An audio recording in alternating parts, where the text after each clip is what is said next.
Hello, everyone, and welcome back to the next episode of 12 Monkeys. And this is a JKL media production. We're looking at the third season of the series, and we're down to, after this episode, the last episode of season 3, which is happy, sad for me. But for this episode, we'll be talking 4 episodes, episodes 6 through 9, and that is Nature, Nurture, Masks, and Thief.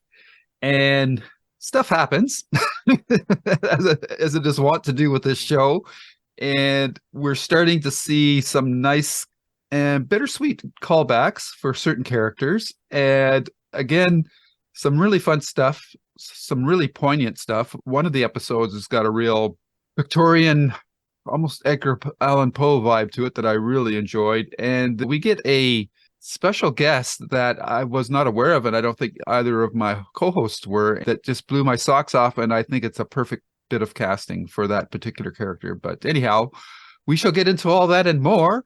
And let me introduce my co-host, which I have forgotten to do up to this point. And I'll start with Karen. Hello, Karen. How are you doing?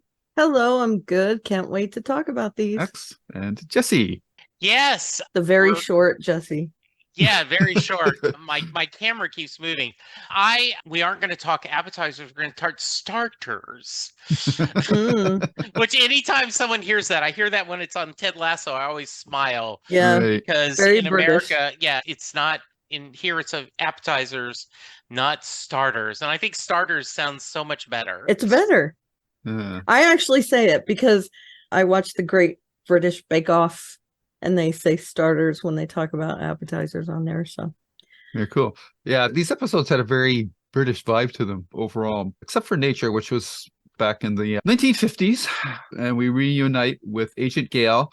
But before we get into that, I'm going to ask you both, Karen, I'll start with you, that tough question. 4 episodes, who was the MVP for you in these 4 episodes?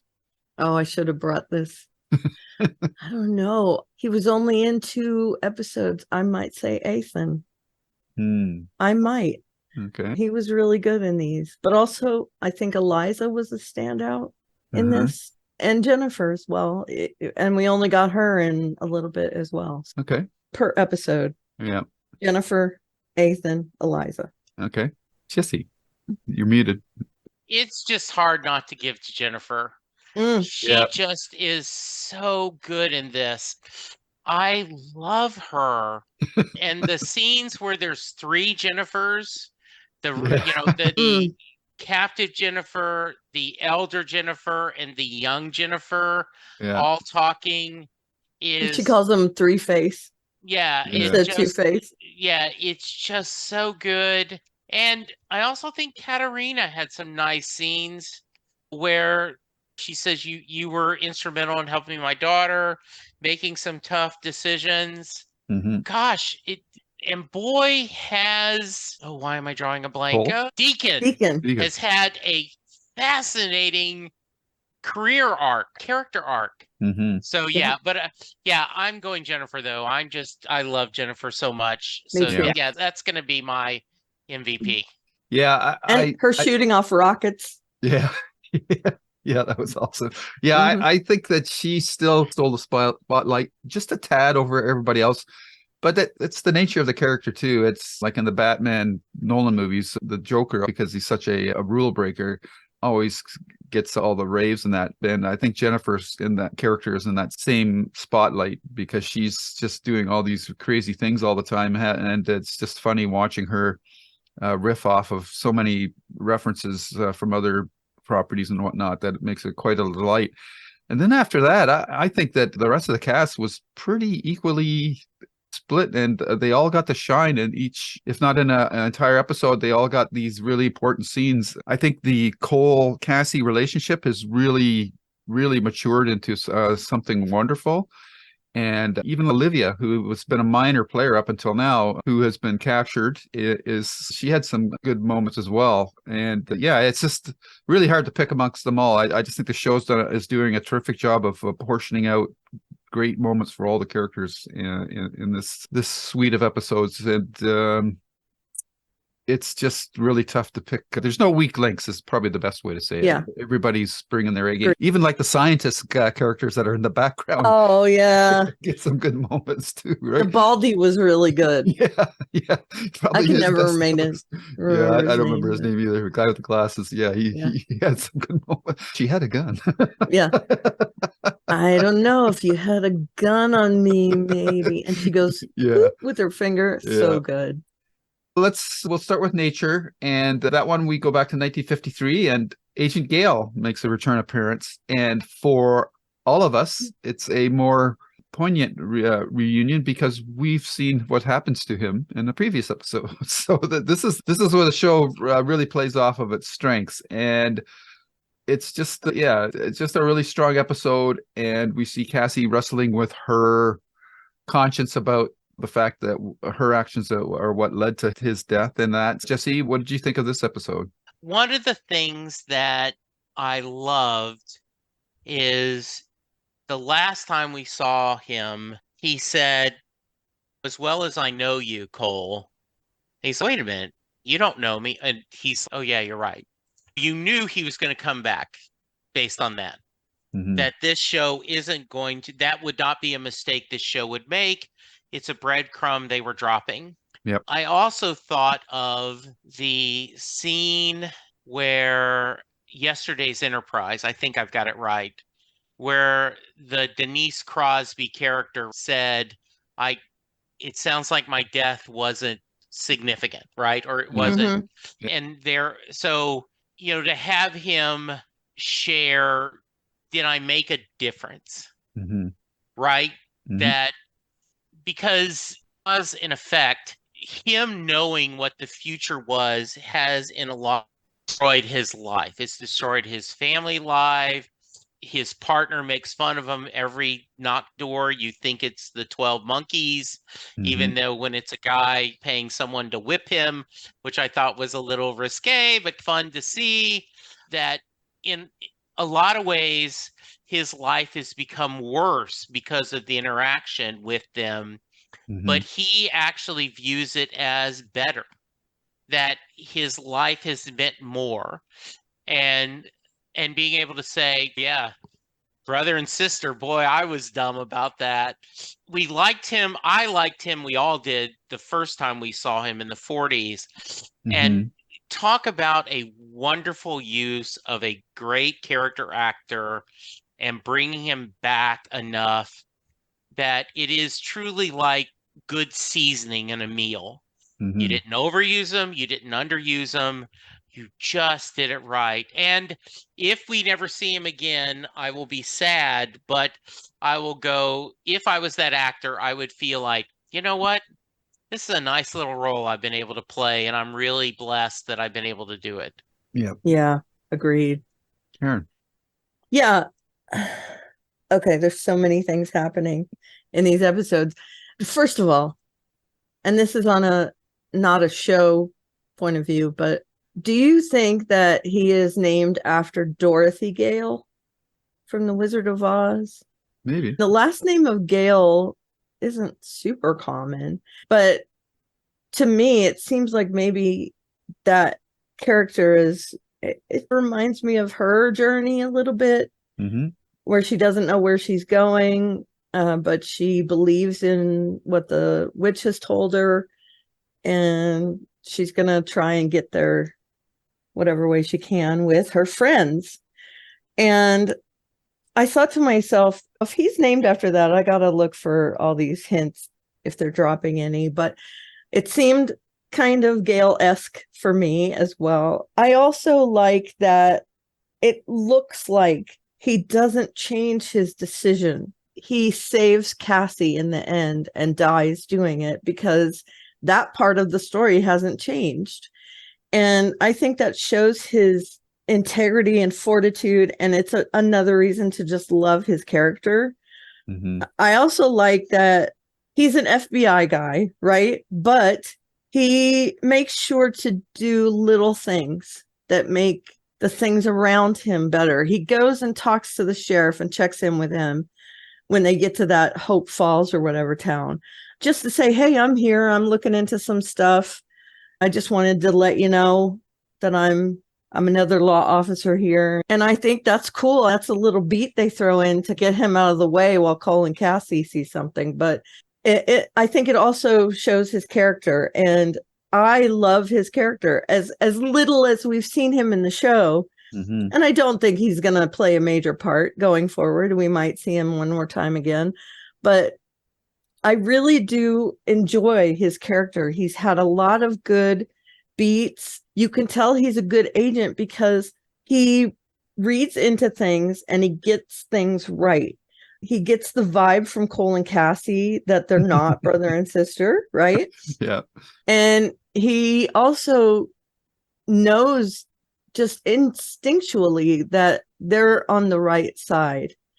And without having all like a year of interaction with them, he's only known them through these little things. And he just understands that they're the good guys in all this. As unbelievable as their story is, he buys into it because he's seen evidence. And he also buys into it because he just knows these people are doing the right thing. And I love that about him. He's so cool. And he helps them get into the tent. He trips and makes sure that they can get around and get their tickets or whatever to get into the tent. Yeah. I really like that he's all in for his friends. His loyalty can never be questioned. Just a great character. Right. And it's your whole thing with Gale. I took his name more just to represent the storm situation. Could be. But I think that's the same reason that they chose that name for Dorothy in The Wizard of Oz too. But I think it's the strength of the series that here we've been talking about this Gale character who's a character actor that. Hey, wait, I never put that together. Why did I never put together that they named her Gale because she's in a storm? Why did I never realize that? Today I learned. There you go. Today I learned too. Yes, I agree. Okay, cool. Sorry about that. Yeah, nice. Okay. But it's the strength of this series that we've been talking about this character actor. You haven't even mentioned that Christopher Lloyd's in this episode. Right? And he's good too, but he doesn't have anything on Gale, to be honest. His role is very straight line. So it's just his presence and obviously his history as Doc Brown that is great.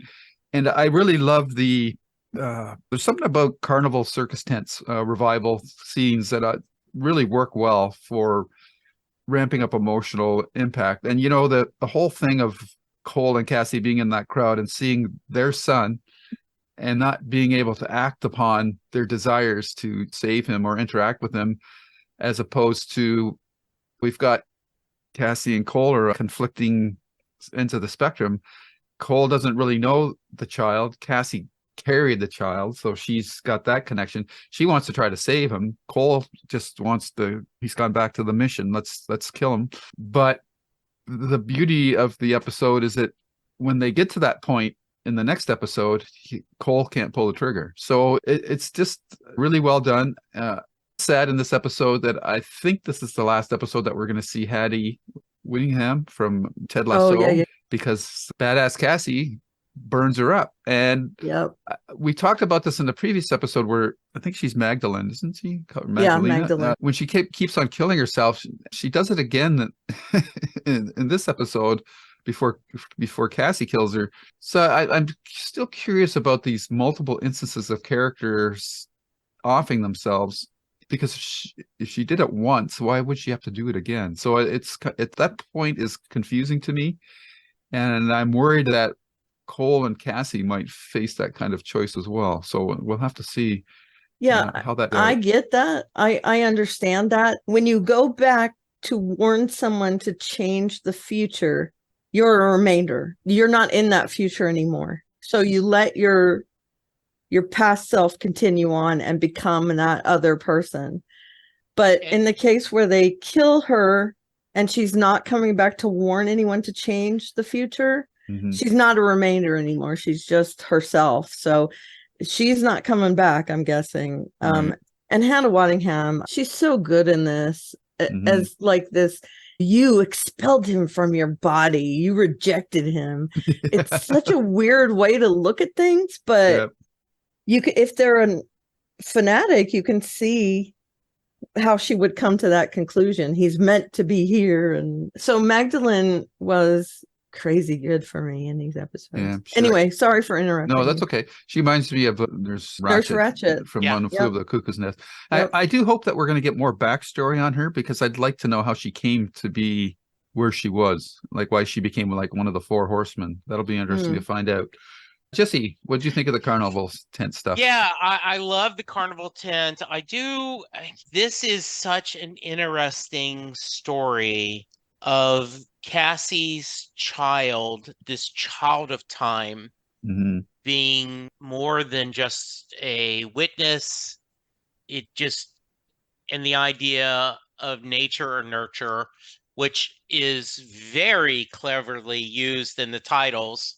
Okay, in case you didn't guess what we're debating, let's just put it right out there. And yet they still surprise us. Yeah, and the idea that, of all the casting, I'm bad at this game anyway. Like, there's often people will say, okay, cast this TV show, cast this book. So if we were remaking blank today, what would modern actors? I'm really bad at that. Yeah, me too. But there's no way Cassie and Cole's son is perfect without me knowing that was what I needed, right? You're like, Yeah. oh my God, you get an actor of that much strength. You get that much, the looks of both like him a little bit. It is just perfect. Especially the younger version Yeah. of Ethan. Yeah. And Mhm. then we get Christopher Lloyd playing this perfect older leader, and He they're looks like a priest out of The Exorcist. He Yeah. does. And I'm a little confused about the Carnival Barker. What are they trying to do? Get their 12 monkeys. Yeah, and this to build that is fascinating. What this show does so well is while watching it, I'm never confused, except maybe just a few things, but there's the side of right, there's the side of wrong, and then there's the gray, and 80% is gray. And Mhm. everyone is moving back and forth. Like, what is the mission? What is the Mhm. right choice? What is correct? Cole saying, I've killed children before, but then couldn't do it. Cassie going, he was my child, but maybe I've got to do this. There's so much complexity, Mhm. right? We would have thought Jones of Katerina, of course she's always going to be on the side of right. But now then, is she or is she not? Oh, you've got your kid, now then you don't care, which is the same thing we have with Ramsey. And I just love this chaos that while you're watching it is just beautiful to watch, this dance of chaos. And, Yeah, and people twists and crisscrossing. turns. Yes, Yep. absolutely. Yeah, it's an intricate good. dance of motivations, that's for sure. Yeah, can I also say, and he seems to be, Christopher Lloyd's character seems to be maybe the father of Olivia and the Pallid Man, because Mhm. he's with that chickadee. Yeah. And what great casting to be the father of the Pallid Man, right? Yep. And we know he's not the biological father of Olivia, but we can see that kind of fanaticism because she was made in a lab and maybe comes from the chick, but I don't think she's his full brother. I'm sorry, his full sister. I'm just looking into that, thinking into that. But if he was given to me, and then the other guy who plays the Pallid Man was given to me, I'd say yes, father and son, 100%. I can see that. Even though they're probably not that far apart in age, we're doing timey-wimey stuff. He's a kid in these. And also seeing the Pallid Man as a kid with the flowers, that really was super interesting to see. So we're seeing a lot of characters, and even it's not like he plays a huge part as a child, but it's nice to see how he got there. Yep, absolutely. Yeah, for sure. And did it not remind you a little bit of Carnival? Yep, absolutely. Yeah. Yeah, I remember that series. That was a great series. Such a good series. Yeah, that never I got was to play gutted out. when that was canceled. Yeah, yeah, for sure. So we move from nature to nurture, and that episode sets up Cassie and Cole at opposite ends of what to do about their son. And we get Jennifer with Cole at the reception, which is funny because she's dressed up like Peggy Sue got married. That's what she reminded me of with that ponytail and that.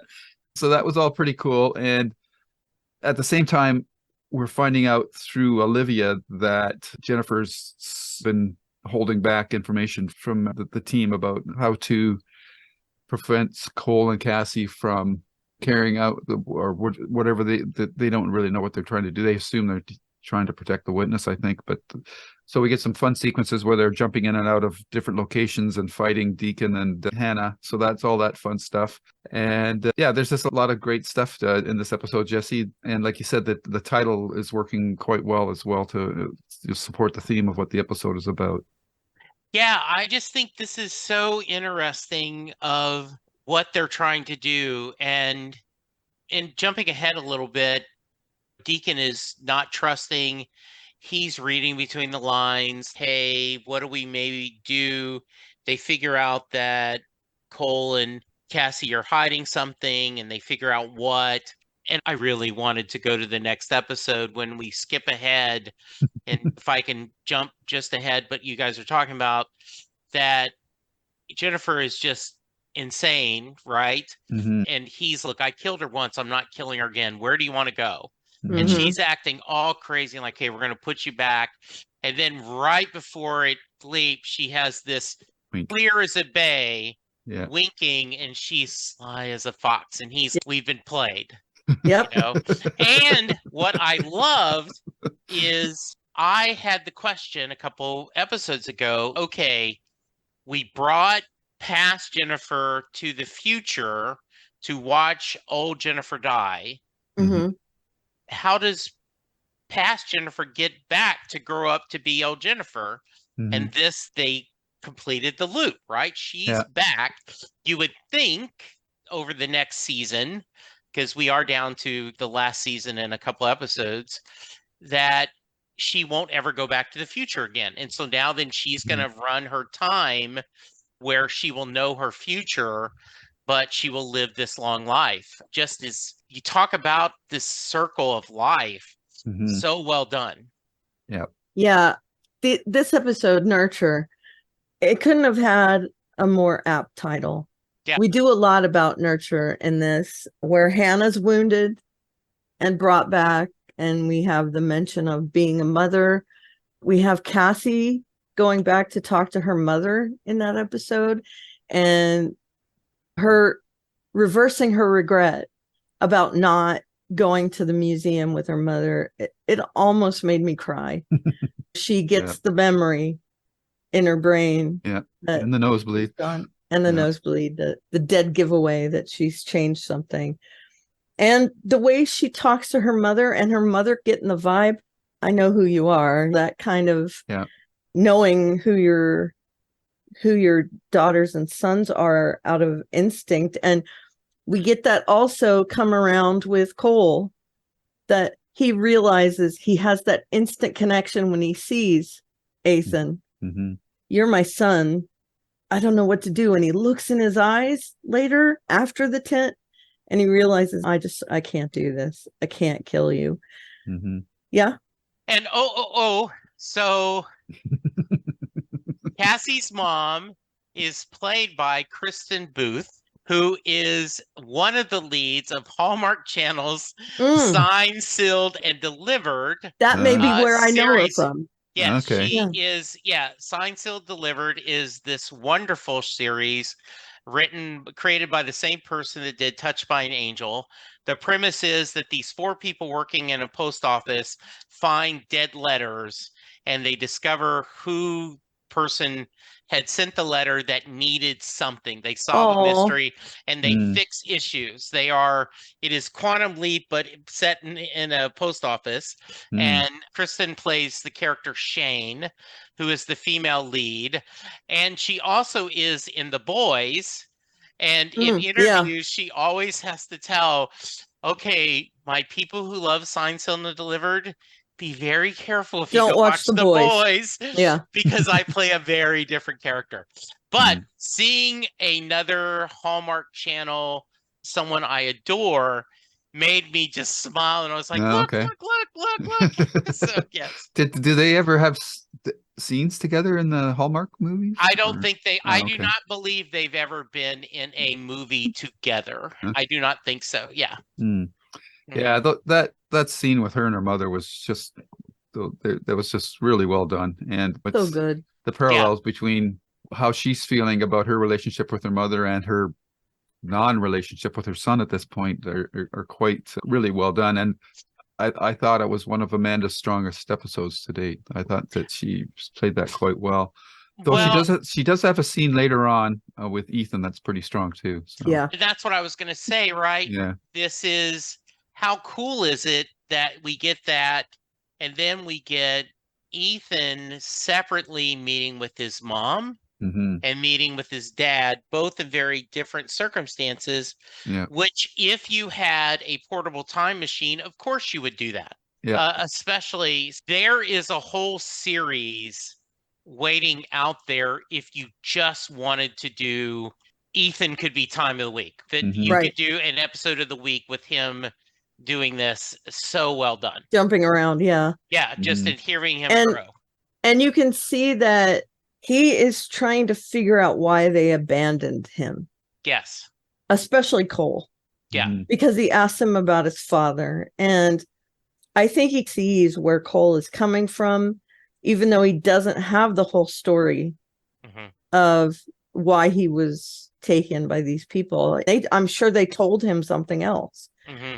Yeah. Because they wouldn't have told him, hey, we abducted you from your mother and father. It's nice to see that he's questioning that. And I think that does have a bit to do with why we do learn in the last episode we watched here, Thief, what his main motivation is. But I think Mhm. part of it also is that he feels rejected. Yeah. Yeah. Yeah, for sure. Another strong episode that is cool because we get the starting to see a little bit more as the series progresses, scenes where characters are seeing themselves previously. I assume that's going to become more prevalent as we get into the fourth season because there has to be points where they have to revisit certain things to try to do whatever corrections are needed. I'm looking forward to that. Then we jump to Masks, which is the kind of like the Edgar Allan Poe episode in Victorian England or London, and we're getting really close to finally meeting the witness. And of course, it's a ball, and everybody's wearing masks, so you've got the blatant symbolism there. But the characters are all wearing their own masks, and some of the best scene, I think, some of the best scenes in this episode for me, Karen, were the conversations that Cole had with Katerina when they were dancing, Mhm. because these are two characters that have come or experiences the same thing of parents that have lost their child, and Yep. it was I thought it was really well done. And you can see how they diverged from what they thought the path should be. Hmm. They started off, hey, we're going to fix this pandemic. And even though Katerina had a motivation of getting her daughter back or just making sure when she's born, she doesn't get this virus, that you can see that not only do they have similar motivations when it comes to their children, they have incredibly different motivations when it comes to what to do with the time machine. And I thought that was super telling, and it adds another layer to their relationship. They've had ups and downs together, but mostly they've been on the same page. And to see this kind of come to a head with them being completely on different sides, I thought was interesting, and their discussions were interesting. I also liked the, I don't know, young adult version of Ethan with Sebastian. Yeah. And I love that scene where he's being encouraged to write everything down instead of drawing these pictures when he gets visions. And that's like a full circle moment where we actually see him creating this murder board roadmap thing. Yeah, that was awesome. So good. I think the acting in these episodes were crazy good. Masks and Nurture. We got some of Deacon being disgruntled. Hmm. I'm being left out. Why am I not on this chart Yes, of that's people? very interesting. Yeah. Yeah. Is he the Joker? Why this do I whole not thing? matter? Yeah. And he really is feeling like I gotta contribute to this more so that I can actually matter. I can do something that matters. And the talk he has with Olivia about it, because Olivia's on there too. Why am I not on it more than me? Why did I get left out? And she tells him there are things that happen that don't need a certain person. They just need someone. Yeah. And you were slotted, you were convenient. You may not matter, you did a job. And he's not fond of that answer. So we also see a lot of movement in his character where he jumps in with both feet trying to track down Cole and Cassie. And because he realizes that Cassie's never going to be in love with him, I think that's a lot of motivation for him as well. You're with Cole, you're trying to save your kid, you rejected me. Okay, I'll go after you then. And I loved his interactions with Jennifer, encouraging Jennifer to look into these visions she's having, which lead to a lot of different weird, trippy scenes with Jennifer. Yep. And she's interacting with Ethan. We even see her talking to Ethan and Ethan knowing, hey, you're a primary too. And he tells her, maybe you're the best out of all of us, which for someone who has been told over and over that he's the most important person in the universe, to say that someone else is better than him, it's very insightful for his character. And you can't get much better than these scenes, right? And Sebastian losing track of Ethan and realizing at that last moment, oh, two pence for a pauper. Oh, that's me dead. I get it now. And Ethan, even though he rejected him, coming and putting the coins on his eyes. Just such great episodes. The one in the past, and we do see there's two of them in the 1800s in this 4-pack of episodes. Both the atmosphere in those episodes puts you in that time frame. It reminded me of things like Time After Time and Somewhere in Time, those kind of Victorian era episodes. So they're just so good. Yeah. Jesse. Yeah, we have so much going on here. And I love Sebastian and the idea, his loyalty. Cole at one point lets them leave because he can't go against his son. The idea of how important Sebastian was to Ethan, and then the idea, I know everyone's ending, right? When he's sitting at that party and like, she dies of cancer, she dies in a murder, she's in an accident, and then he starts laughing because he's putting on a brave face. He hates that, right? Don't he you does think? hate, he hates that. And also the idea of even though in the past he still has his iPod or whatever, the iPad, MP3 player, whatever it is, the iPad, playing music and doing this, and makes him this fascinating character. So you wonder, and that's why I really am looking forward to our next 2 episodes of what is going to motivate him. And we've learned very early that when Cole made the decision to choose life, things got better. And when he chose death, things didn't get better. So is that going to be a redemption story that we continue to get? Is it by them choosing this, or is this going to cause this issue? And we know he just killed Ramsey in the previous episodes. When is the karma coming back for that? Because he's received karma for saving a life versus killing someone. So what is him losing his son again part of the karma? So it's going to be interesting to see that. And I love their version of a fixed point in time. That's often covered in Doctor Who or other time shows where you can rewrite the past, except when you can't rewrite the past. And in this case, you couldn't. Her death is a fixed point in time, no matter what. And he talked about how many times he tried to do that. Man, you're skipping ahead. I am skipping ahead. I'm sorry. That's all It's right. hard not I to. get it. Say, yeah, Uh, you're yeah. talking about adult Ethan and what was the girl's name? Thief. Yeah. Eliza. Eliza.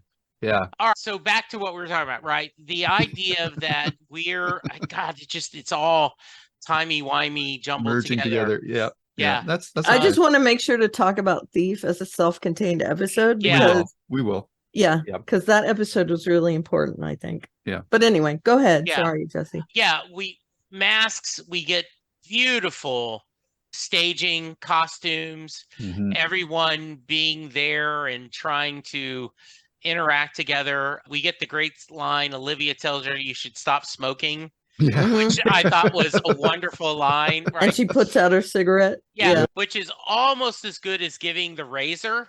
Imagine you were Oh, me, and what she would you admits, do? I tried. Yeah, I tried to get him to shave. To Yeah. Gail. So Yeah. funny. yeah. And Sebastian, how often we must defy our friends for what we believe in. Yep. And you wonder, I'll go back to Bruce, right? Because I always do. One of my favorite Take a drink. songs, one of my favorite Bruce songs is Land of Hope and Dreams. And on the sign, I'll meet you in the land of hope and dreams. And we'll often, as Bruce fans, we'll talk about that if someone passes, we'll say, and you'll meet them again in the land of hope and dreams. Where the forest is red is their version of that. But to us, the forest of red is a bad thing. Mhm. But I think their thought is, and maybe I'm like our point about I did not think Dorothy Gale was related to the tornado either. So I'm also that old today, Karen. Is to them, TIL. is the forest is red? Is that their version of a heaven? Mhm. Where everyone lives forever and there is no loss and there is no sorrow, there is no past, there is no future, there is only now, and now is everywhere. And if you think about that, is absolutely what many of us would call paradise. Yet our good guys are fighting against that ending.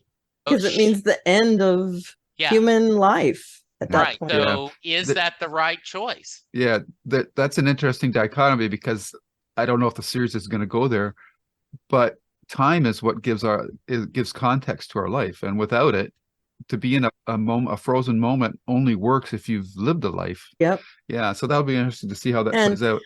that if you've watched The Good Place, that's why The Good Place is someplace that's not really heaven to people, because they don't have an ending. Right. There's not this, you don't have any meaning to your life. Right. Because it goes on forever, and how boring is that, right? Yeah.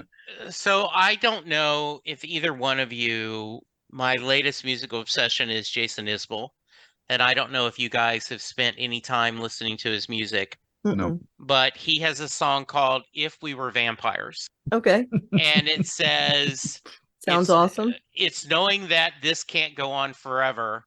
Likely one of us will have to spend some days alone. Maybe we'll get 40 years together, but one day I'll be gone. One day you'll be gone. If we were vampires and death was a joke, we'd go out on the sidewalk and smoke and laugh at all the lovers and their plans. I wouldn't feel the need to hold your hand. Maybe time running out is a gift.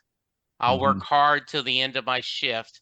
I'll give you every second I can find and hope it isn't me who's left behind. Mm. Yeah. Nice. Very nice. Yeah, that finite ending is what gives meaning to our lives. Yeah.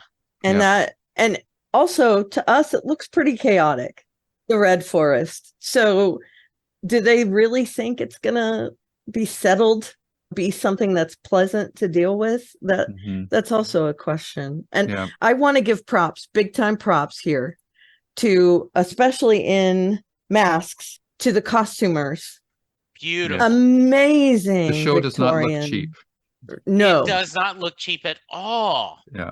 And it looks gorgeous. like Joyce Shearer, Barbara Somerville, and Catherine George are the costumers for this. I don't know who did this episode in particular, but huge props to them. Huge props. Yeah. So I just want to make two more points about Mass before we move on. And I'm glad you brought up the murder board or the time board or whatever you want to call it. And Deacon, I almost feel like it's a kind of 6 degrees of separation scenario. That particular time chart is important to Ethan only. Like it's from his perspective. So if another character were to do that board, I think Deacon might show up depending on whatever Right. relationship they had with him. So it's an interesting, what is it, observation or quirk, I guess you could say, of this of events. Is it all depends on the perspective of the person that's experiencing these events. And another board, Deacon could be featured greatly in it. So I don't Right. know Yeah, because if they're planting a seed that being out of the board is significant, or it's just because he's not, him and Ethan don't really have any sort of interaction. yeah, I'd be interested to see if he appears on the murder board map, which is what I'm calling it, at And some point in time, if he does interact with Ethan. Yeah. and I know we casually mentioned this, but I felt this sense of kind of aha, right? When he has the compass and starts drawing, and you're like, oh, wait a minute, this map, oh, this is the origin of that. Yeah. Oh, wait a minute, where? And like you said, because it's his perspective, Yeah. he is biased on what's Right. this going. It says James Cole in the center, but really he's drawing it with him in the center. Yeah. Yes, Yeah, for absolutely. sure. Yeah. Yeah. I Yeah. agree. And the final point is, and we've mentioned this in various ways throughout all the episodes, and we even did it again in this one, is the show sets up things and pays them off, but it's also very self-aware that it is paying things off. And I think it does maximize the payoff as much as it can. And with a sense of humor, we've mentioned the razor, and we just talked about the cigarettes.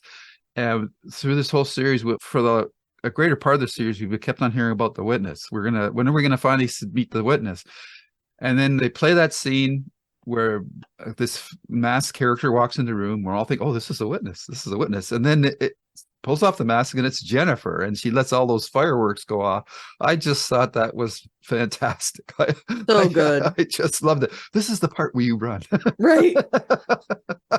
So good. I love that. That was a wonderful capper to that episode. I just thought that was really well done. And Yeah. so I'll throw it around the table one more time for this episode. Jesse, is there anything that hasn't come up you wanted to mention about this one? Can't think of it. No, great episode. All right, Karen? Not about that one.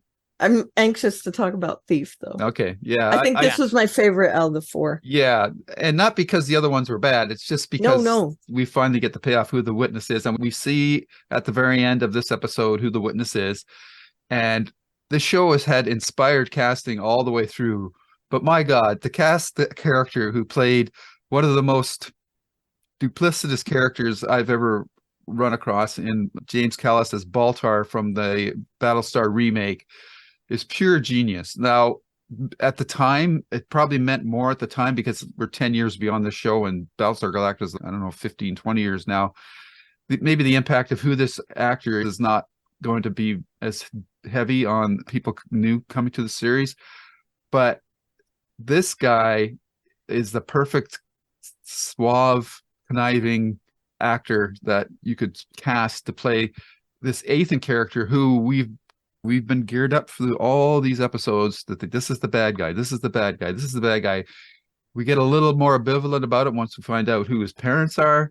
And then in this episode, we find out that everything that's been going on in this series, surprise, it's a love story. Yep. And my God, this was like, it reminded me of so many different episodes, and I'll throw it out to you first, Jesse. It reminded me of a mash of the Time Traveler's Wife and the Princess Bride, and it was just amazing how much chemistry they built up between Ethan and Eliza. And I just thought that their chemistry leapt off the screen. The sparks were real, and Eliza was played by Claire Cooper, good Canadian girl from Langley, BC. She's been in the Battlestar series as well. And I thought she did a fantastic job with the short time period she had to play in the series, at least as far as we know. And this episode also had the constant vibes from Lost as well. Jesse, what did you think of this episode? This is amazing, right? he looks, as I said, he looks like he could be Cassie and Cole's son. Mm-hmm. And for those of us who watched Battlestar Galactica, the reboot, he was an amazing character that went from you hated him to you maybe liked him to hated him again.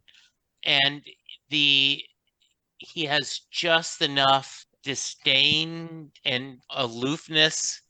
I had thought, what a perfect way. I don't have to connect. I just pop from one to one Mm-hmm. of going to wherever I want to go, right? And then all of a sudden when it breaks, him finding her and falling in love, I do buy the chemistry immediately. Mm-hmm. I don't know where else she's from. I looked at IMDb, nothing else strikes me as someone I recognize, but she is wonderful, and his Mm-hmm. courtship of her is very charming. Like I said, the scene in the restaurant where he, convinces her and charms her. Mm-hmm. I assume it did bring me up. My nitpick is shouldn't Cassie and Cole have money too? Like, it seems like I know they Yeah. sold jewels for a while to have money, Yeah. but wouldn't you have, in that year you were in the 50s, take some money and buy stock in something that was going to be, and then go back and sell that? Okay, like, I'm going to buy Kodak or IBM stock. Okay, I know it peaks at this point. Let's go back, sell it, put it in a trust.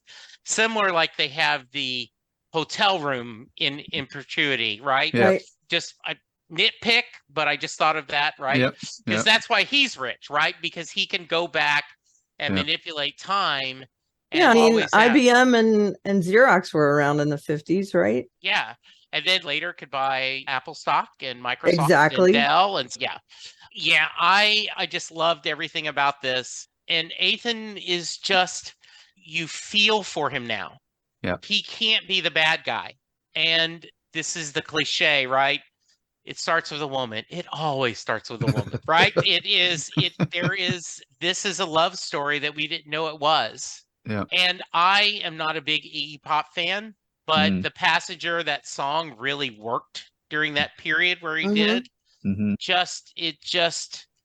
I just love everything about how, in a lot of ways, this is a standalone episode, even though we Mm-hmm. get scenes in Yeah. the future in Jennifer, and we get that Cassie and Cole are reading this huge library of all the diaries and stuff he kept. But Mm-hmm. really, this is the story of two people finding each other and one of them losing. Yeah. And no matter what they do, they can't get it back. I have a question for both of you. What do you think the significance of the fact is that Ethan can't foresee Eliza's death? Do you think it's something time related, or is it just the cliched love is blind? Yeah, I was actually just going to mention that. I think that's his motivation for trying to get to know her, because he can't see her death and he doesn't really know anything about her. And I think it's maybe because he gets too close to her. Yeah. That he can't change her future, and her existence is set in stone. And it might not be the only person who's like that, Mm-hmm. but he runs across her at a certain point in his life and gets that vibe from her. And it's insta love, which is one of the tropes in romance, love at first sight. And I do think that plays a big part, that he automatically sees a kindred spirit in her when she robs that guy. Mm-hmm. That guy's the worst, by the way, the jeweler. Oh, I did love that scene where he's, okay, enough of this shit. Been taking my money. And by the way, I would have said, and I want a refund. Right? Right. Like, yeah, give Exactly. me money right now. Yeah. And we know that he could probably wrench it out of him too. Yeah. But I just think that it's because they're soulmates, maybe. And that's the magical part of the show, because I don't know that. Okay, you may not agree with me here, but I don't think we have one soulmate. This is my whole thing. because if we were brought up somewhere else, if I moved to England, I'd meet a soulmate there, right? There's probably hundreds of people We make that we could soulmates. be soulmates with. Yeah. But running into someone that is so perfect for you, you have to jump on it. And this intrigues him, but it also, once he gets to know her, it doesn't matter that he can't see anything about her. And it's heart-wrenching when he realizes he can't save her. When you see him writing numbers, it's like a montage sort of thing where you see him flashing and trying to save her, and she dies anyway, and he's writing down another number. And it's, what is it, like 600 times he tries to find her and save her, and he can't do it. And that is what shapes him into the adult witness that we see as the quote unquote bad guy. And it's all a culmination to that point. And I just love how we're brought to that, like in a triangle, right down to that point where we see this is his motivation. We're not sure. We see him fall in love. We know it has, oh, there we go. And he's jaded by all this. Plus, he has the experiences of interacting with his mother in the past at this time, where he goes back as a doctor and tries to get advice from her on how to save Eliza. And he is also we see that at another point in time, he's interacted with his father, and he learns a lot of things about him too. So he has all these experiences that have shaped him, and all of a sudden they come to a head, and that's it. I have to find a way to stop time and be with her. And I love the fact that he can't see her death. And it's genius how they show this to us, where he's talking about how his power works in the previous episode, and that he can see the death of all these people. And he draws the death of Sebastian, and the fact that when he sees this person, he can't do it. And it's a conundrum for him. What do I do about this? I got to figure out why. And also the scene in the restaurant, that was fantastic too. When he says piss off to that guy who comes and says she's not up to the dress code. That's fantastic. And him trying to make sure everybody else in the restaurant is humbled was so good. But just that episode, oh, I just love it. It's so good. So Jesse, the fact that Ethan can't see Eliza's fate, what did you read on it? Is that a time thing, a destiny thing, or is love blind? Maybe all the above. Maybe all the above. Or maybe a convenient plot choice, right? Maybe. Because we don't get why. Yet. We have not yet. And my thought is the reason he sees them as the witness, as a primary, does he get those visions? And has there been others that he can't see and he just hasn't run into, or doesn't care enough to tell? I don't know. And hopefully they'll end up telling us. And is it because he can't see the future? Is that why he's drawn to her? Or is there something else there? And I agree with you, Karen. I think that in our lives, there are many people that we have the opportunity to meet, and because we chose right instead of left. And I also agree with you, Lou. I think we make our soulmates, we make our relationships. But this is very much, as someone who has control over time, the idea of not knowing what's going to happen to her and then not seeing it. And the idea, okay, I've gotten mad, I've gotten my time machine back, now I'll just go fix it. And she dies. Okay, I'm going to fix it again, right? And she dies. Does this drive him insane? Or does this drive him to be what we worry that everyone in the future thinks, that this is the person this is the supervillain's origin story. This is him falling in the vat of acid, or Superman making me lose my hair. This is the origin story. Yeah, exactly. Yeah.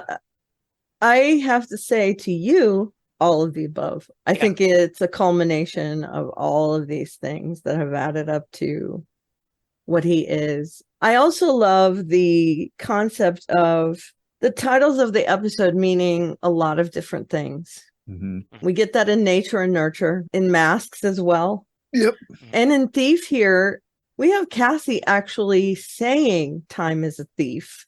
Yeah. And we also see that Eliza is a thief. We see a lot of different things that lead us to that name, that title. Just Yeah. Cole's a a thief, right. stealing food. Yep. A brilliantly executed plot in this episode where everything is coming together. Everything makes sense. Just amazing. Yeah. I know I'm going to say it 100 times. I love this episode. Yeah. What there was one point in the episode where I was going, okay, that reaction seems a little convenient, is when the first time Ethan saves Olivia and she's pissed off. Like, Yeah. she's not happy about it. I'm going, well, that's awfully convenient. But then Eliza, they back it right? up. They back it up with the stopwatch and Yep. the story behind that. So I thought that worked out really well. And there's just something romance stories with this than I think me and Jesse do, but there's something about Victorian England that just adds I don't know, a certain spice or flair or whatever to romance stories that just makes it a little more engaging and whatnot. And like the clothing and that stopwatch, the imagery of that stuff, the streets of London in that time period, it's just, yeah, it's got, I don't know, Jane Austen vibe to it or something. I don't know what to say it is exactly. Yeah, a little Bridgerton thrown in, I think, with their romance. Pre-Bridgerton, And but this is pre-Bridgerton. But no, I know. I'm just saying it gives that kind of historical romance vibe. And historical romances are a huge thing. And I'm very particular about what historicals I read. I especially like the ones where someone has fallen into a time hole and they get sent back to Scotland, the Highlands, they get sent back to. Those are really super interesting to me. And we get a little taste of that in this episode where Ethan has under his belt the knowledge of the things in the future where we see him cure Eliza when she is infected with something. We see him with his iPad, and he also tells her that I see the future where women are lauded, where they're celebrated in these positions. And she's taken aback by that he's not a misogynist. And I just love that he has a whole different perspective on their love story. He feels like it's going to last forever because he doesn't have that perspective of an open and closed relationship. He feels like he can move around in time and be with people. And he realizes it's not going to happen with Eliza because she dies at a fixed point in time and he cannot stop it. Yeah. And so he gets a comeuppance in this episode. And we're getting the bait and switch as well, where it looks like when Cole and Cassie allow him to leave with Sebastian, he's changed his future a little bit.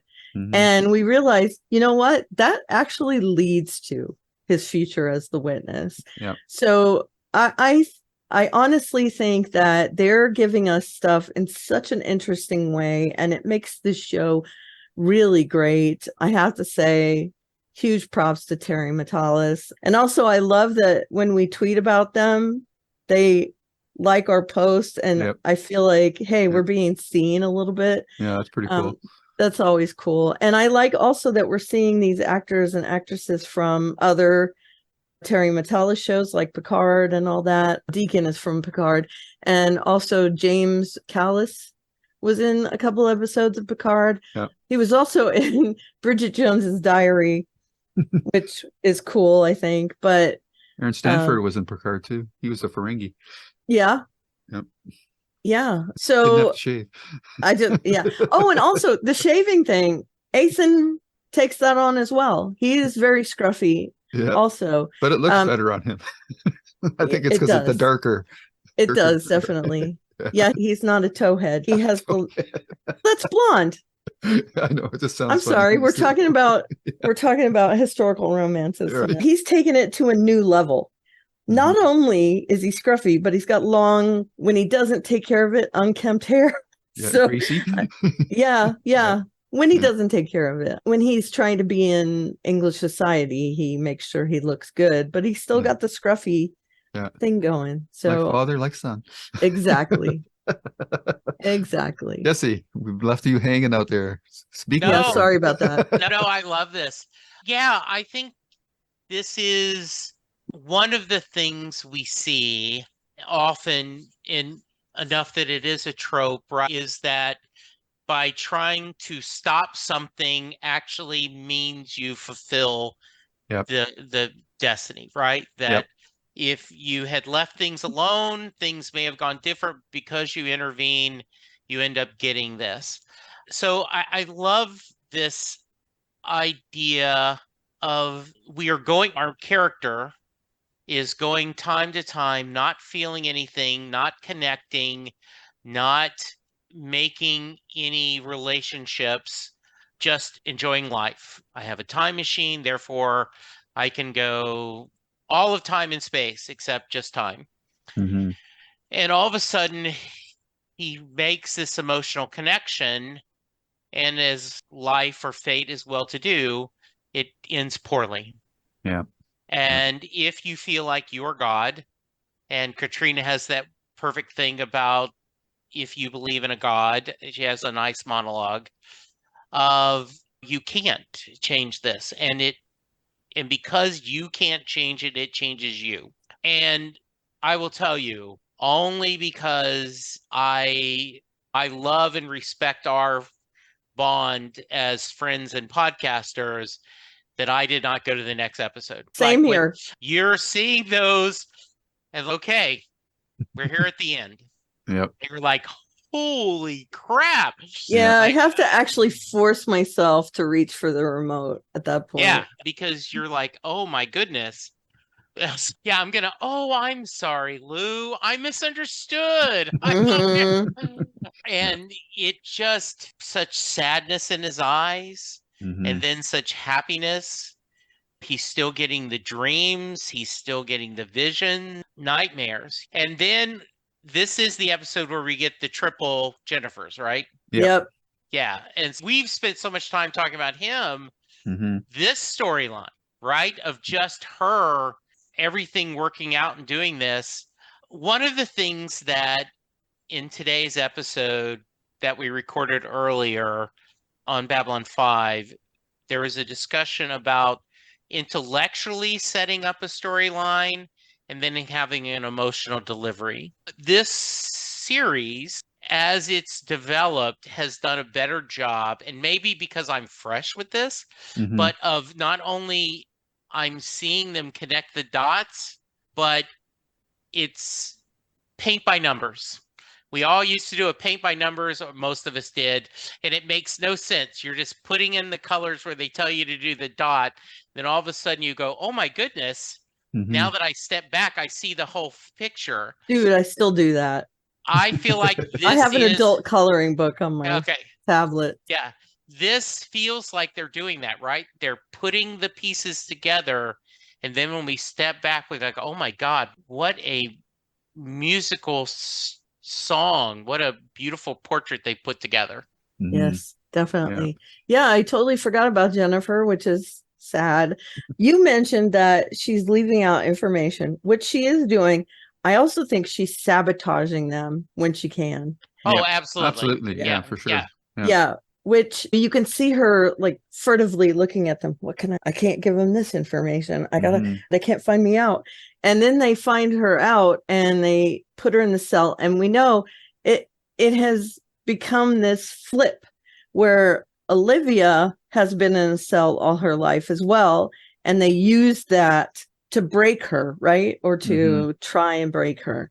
And now they're doing the same thing to Jennifer. She's been in cells all her life as well. They have that in common. And you see them actually talking to each other about it. Hmm. And her splitting her personality, I think that has a lot to do with her being a primary, where she can see all different versions of time. Yep. So I think she's actually seeing those versions of herself Right. in a kind of slipstream, timey-wimey way. Yeah. And For yeah, and also I think it's genius that she brought her turtle back as a child sure. Yeah. so she can use it as a weapon. Yeah. That's fantastic. When she apologizes, yeah, sorry about this, and she Yeah. used it Yeah, that was great. to create a paradox. I thought she was going to destroy that. This is how the facility is destroyed. Oh, okay. That's not true. There's still, and we also see Katerina in the first of these 4 episodes measuring out a path, and I'm guessing that's how she's going to try and get the machine out of the facility. So maybe we'll see more of that as well. We saw her measuring, and Yeah. she says it's on a need to know basis to Deacon, which Yeah. is another reason he feels left out. This Yeah. is really giving us all this Yeah. information. Yeah. Yeah. It's it's an intricate piece of clockwork for sure. I like how the final scene in the episode ends with Cassie and Cole meeting the witness in the church. I don't know, that setting just seems perfect for their real true first meeting where everybody knows who everybody is. And I just like how he goes, mother, father. That was just, I don't know why, Yeah. but it's just, there's just a gravity to it. There's just so much behind those words, the way he says it and delivers it. It's what the show is really crystallized for me is how intellectually we can know what the right path is, but how emotionally we can really stray off that path if because we're rationalized, we're doing the right thing here. It's really colored by our emotions, and I think that's a lesson that can be taken away from the show, and difficult to do, obviously, because you sort of need omniscient viewpoint, but should really take a step back sometimes and say, am I doing this because this is the right thing to do, or am I doing this because my feelings are telling me this is what I want? I really think the show's done an amazing job of that, and I can't believe that we're down to our last episode of season 3, which is The Witness, interestingly enough. And then the first episode of season 4 is called The End. It's going to be interesting to see. And I want to know why. Jesse said that they closed the loop off with Jennifer going back in time so she could grow up to be old. But I think there's more there for sure. And whatever she's going back there for beyond satisfying that one time loop, it's got to be interactions with the other characters, be it Cassie and Cole or maybe the witness himself. I'm really dying to watch the next episode to see what the first big conversation between the Cassie, Cole, and Ethan is, as well as I really want to see Ethan and Jennifer have a scene together, or scenes together, I hope, as well. Yeah, the show is well positioned for us to go forward, and I'm really looking forward to watching these next 2 episodes. And I see that the season 4 ends on a 2-parter, which we'll have to do as a separate episode on its own, I think. Yeah, sure. I agree. Can I just want to mention that they've set up, and this is subtle, they've set up the fact that Cole can travel by thinking about things, really concentrating, using that T or whatever, that he doesn't need a time machine to go anywhere. He just needs a setup. And I think this really reminds me that maybe Jennifer and Ethan have a connection now, that they can talk. Right. And that would be interesting to see as well. I'm speculating on that, but yeah. The other thing that the show is setting up for me is this is a cycle that somehow has to be broken. And I think that Cole is the one that has to break the cycle because he's at the center of the diagram. Yep.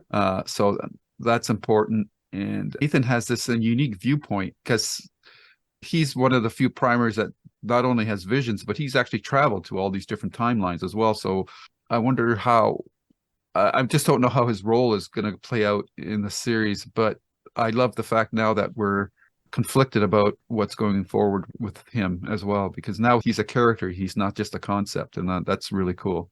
Yeah. And Jennifer's done that as well. Yeah. She's traveled to a lot of different time periods as well. So I think it's really interesting to see their parallels as primaries. All righty. I think that's everything I've got. So I'll go once around the horns, starting with you, Jesse. Any last thoughts? Something that you wanted to talk about that hasn't been mentioned yet? Now is your time. I can't think of anything. I am wondering if we're going to get Ramsey another time. Yeah, I'm wondering about that. Yeah, I wonder if it will. And I'm just really, I have to say this because I say it every week, how did I miss the show? Mhm. This Same is here. just really well done. Or how did I not get into it quicker? Yeah. Yeah. Because I did watch the first few Yeah. episodes. I think you mentioned before, Karen, that the network wasn't very kind to the show and it aired it It was in not. really weird things and Yeah. sometimes whole blocks of episodes and stuff like that. So most Well, unfortunate. Yeah. and I do think this is one of those things where, like Fringe, I enjoyed, but it really found its rhythm later. Yeah. And I Me second do too, think season. yeah. this is a show that it is found its rhythm as we go forward. Hmm. Yeah, and I Um, think it found it faster than Most yeah, that. I I do definitely. think too. Yeah, I Yeah. do parts of too. season 1 were hitting on Mhm. all cylinders, Yeah. Once we but got past the Yeah. initial said ambivalence towards Cole, then right. it really Yeah, started and to I do click. think, and also this is a Trojan horse to a certain degree, right? Hmm. Oh, this is a Terminator. We're going to go back. We're going to change the future. We change the past to save the future. All's Hmm. good. Yeah. And we're like, nope, that's just what we did to get you started. And Hmm. now then it's so much more complicated than that. Yeah, it Yeah. has nothing to do with the pandemic. Yeah. Yeah, exactly. It's so good. Yeah, I Yeah. agree. Yeah, Yeah. I think it's all going to come down to the needs of the many outweigh the needs of the one. Yep. I think or the so. few. Yeah, But how I they're going to think you're carry that right. off and make I don't a know. satisfactory ending for all these characters, I don't know.